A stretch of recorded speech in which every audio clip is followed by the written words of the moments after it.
Баршаңызға сәлем. Бүгін сырный рулет жасаймыз.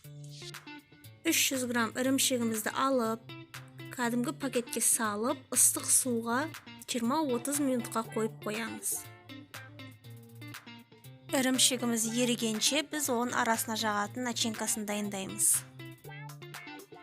Міне мынандай адыгейская брынзаны алып, теркадан өткізіп, ішіне 2-3 қасық майонез салып, 1 бас 2 бас чеснок салып араластырып аламыз.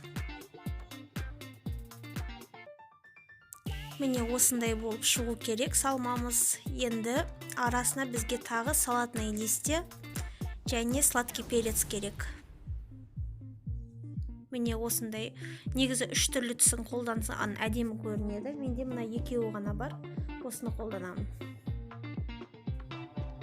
Жарты сағат өткеннен кейін біздің ірімшігіміз осылай еруі тиіс.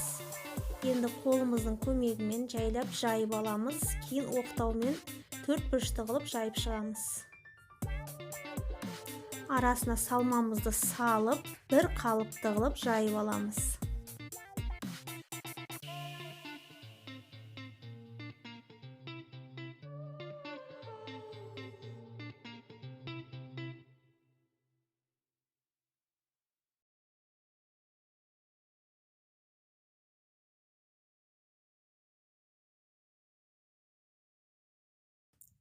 Енді салатный листьямызды қатты жерін алып тастап, осылай қойып шығамыз.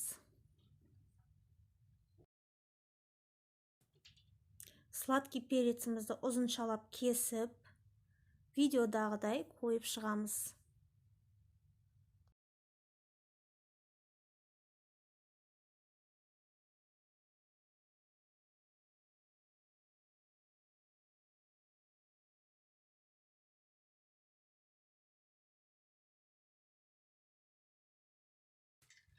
Бір шетінен ақырындап ораймыз.